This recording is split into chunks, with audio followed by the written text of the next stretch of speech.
کہ علم پاور ہے، علم طاقت ہے، علم عزت ہے، ایجوکیشن شہرت ہے، اور کون نہیں چاہتا کہ اسے شہرت ملے؟ کون نہیں چاہتا اسے عزت ملے؟ کون نہیں چاہتا اسے پاور ملے؟ کون نہیں چاہتا اسے قوت ملے، اسے طاقت ملے؟ کون نہیں چاہتا کہ راج گدی اس کی ہو؟ کون نہیں چاہتا کہ کرسی اس کی ہو؟ کون نہیں چاہتا کہ اسے سلام کرے؟ کون نہیں چاہتا کہ لوگ اسے سیلوٹ کرے؟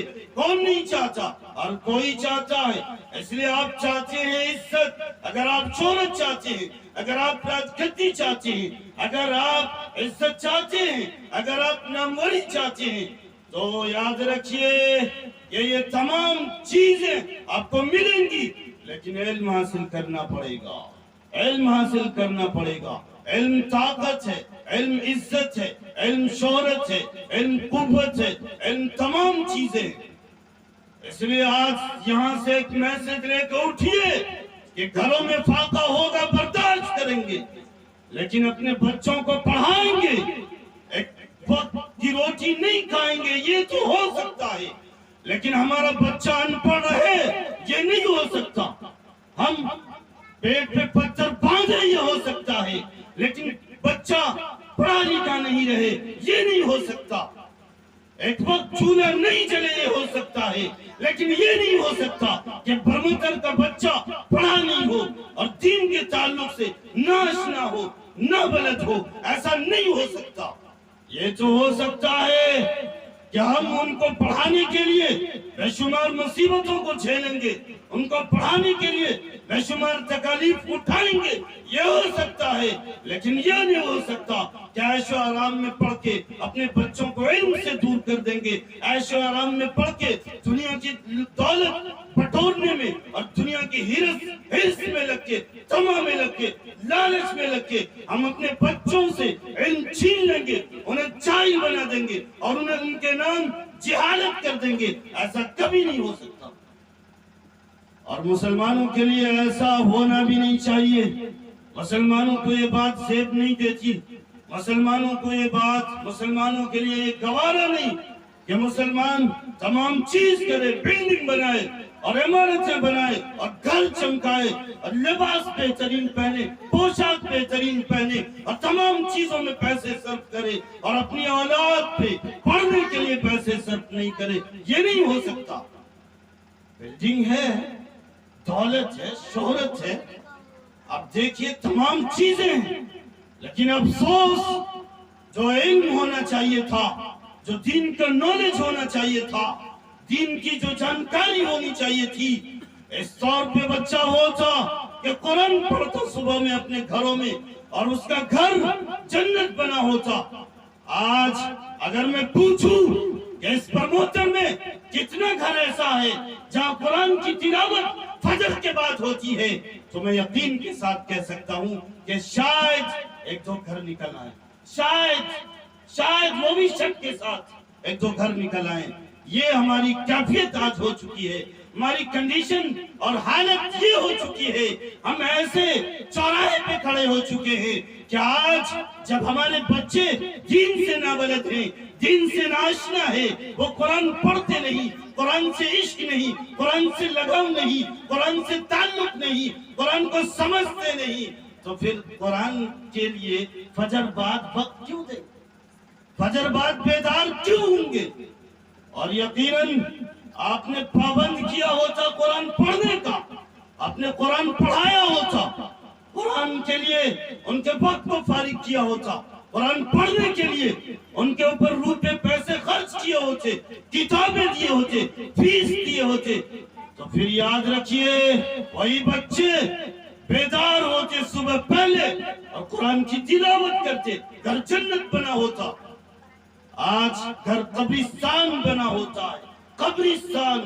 اگر بیدار ہوتے ہیں تو ایسے وقت میں جب سورج بھی خدا کا نکل چکا ہوتا ہے، جب اجالا ہو چکا ہوتا ہے، اللہ اپنے دن کا آغاز کر چکا ہے، ایسے وقت میں اللہ کے بندے اللہ کے احکام کو چھوڑ کے، اللہ کی سب سے بڑی کتاب کو چھوڑ کے سو رہے ہوتے ہیں۔ افسوس